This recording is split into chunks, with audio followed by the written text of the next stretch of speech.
Really delighted to be here today, and thank you so much to Karen and Mary for the invitation. I have to confess there's been no lack of these invitations over the last few years for me to come along, and I've always been here in spirit, if not in body. But I can assure you that you've got a strong advocate and a strong lead within my team in Gail Johnston, who's been here faithfully at all of your events, and she keeps me well updated on progress and what's going on with the network and the Institute. So just thanks to Gail first as well. So to take you through a little bit, just to tell anybody in the room who hasn't heard of us, we are a division of the Public Health Agency. We're situated within the Public Health Agency, but we are a regional office and we fund research across all of health and social care in Northern Ireland. So that budget that we administer is allocated to us on an annual basis by the Department of Health in Northern Ireland. So if you look for any equivalents across other parts of the world, we've got the Chief Scientist Office in Scotland, Health and Care Research Wales, and of course in Ireland we've got the Health Research Board who we work with. I think it's fair to say we're probably doing more work together and thinking more of things to do together than we ever did before. So that's all very positive. And I think one of the things that I would say is in the context of Brexit, we're determined to continue to build on our existing partnership work with both HRB and with the Institute and the networks.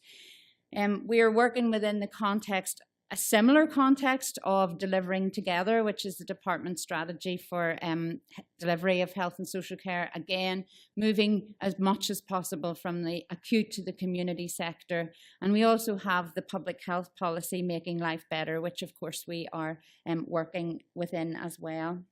So just to give you a little bit of a flavour of what we do with the research budget, given that our research budget in Northern Ireland is quite small. It's something we constantly say, but it's small in comparison with other parts of the UK. So we're constantly working to try and address that. And what we feel is an important investment for us is in infrastructure to support researchers to compete for funding from other funders who are maybe more wealthy than ourselves. So we've put in place a whole raft of different pieces of infrastructure, some of which we fund mostly ourselves and other parts which we fund in partnership with others. So we have, just to point to a few examples, research offices in each of the trusts, clinical research networks, cancer trials network. We have work in stratified medicine, and we also have support for innovations, clinical research facility. We work with the HRB on the Cochrane Ireland over the years.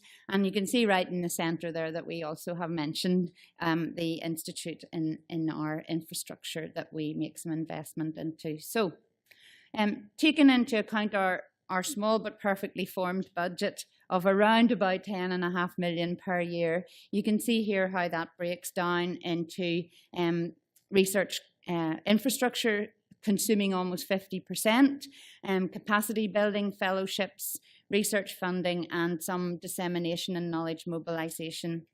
And then how that breaks down across the different elements of infrastructure as well. We have a strategy which actually is from 2016 to 2025, so we can sort of relax for a couple of years yet and just keep delivering what we're doing. This is our third strategy from our team, from our department, and its main aim is that the health, well-being and prosperity of the Northern Ireland population will benefit from excellent world-renowned R&D in health and social care, which is led from Northern Ireland. If you visit our website, you'll be able to see the R&D infrastructure that is in place in Northern Ireland. And what we've tried to do with this is to encompass all the different players in the environment.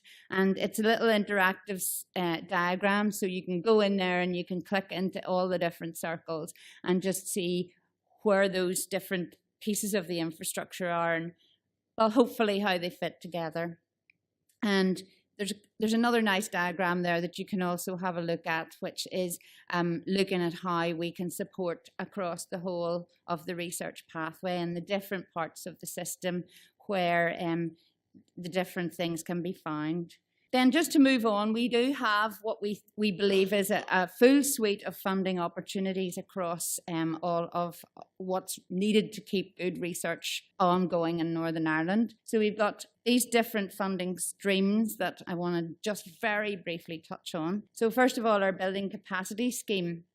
And just to say, we're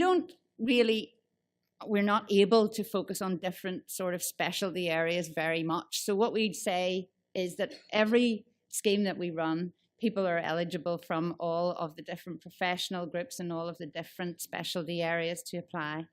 And you'll see that nearer the end whenever I just show you what our investment in palliative care research has been to date. So we've got a suite of capacity building awards, which include our own doctoral fellowships, some that are offered from the NIHR, which we buy into each year, and researchers from Northern Ireland can apply and compete in those, and also a primary care GPART scheme to train GP researchers as well. We've got a number of research centres that we support, and you can see the institute featuring there. And we also are very interested in the data landscape, and you can see here the ADRC acronym means the Administrative Data Research Centre. So again, you know, something that we feel is a very important piece of the infrastructure for R&D in health and social care. We've also invested for many years now, 10 years at least, in the Centre of Excellence for Public Health. And that funding period is now coming to a close, and there are a number of sort of child projects that are still ongoing out of that Centre of Excellence. So again, somewhere where we're looking to a new period of funding as well for that centre. When it comes to funding projects, we've got a few key schemes that we still that we've very much focus on, and I'd just point to the opportunity-led scheme here as one of our nicest funding mechanisms for us, where we're looking to partner with other funders and support research and basically add value to the research on the one hand, and bring a bit of leverage to our R&D budget on the other. We do have needs-led commissioning programs. Those are something that we are, you know, occasionally able to do. And again, quite often we do those in partnership with other funders. We've invested in the National Institute of Health Research funding over the last 5 years. I believe we have excelled ourselves in Northern Ireland in bringing some of those awards into Northern Ireland. And that's a funding programme that you should definitely be looking towards for the palliative care work as well. And the Enabling Awards is sort of a partner with that funding, where we will provide a small amount of seed funding for researchers to prepare applications to the NIHR. And now we're looking to broaden that out to maybe applications to other funding.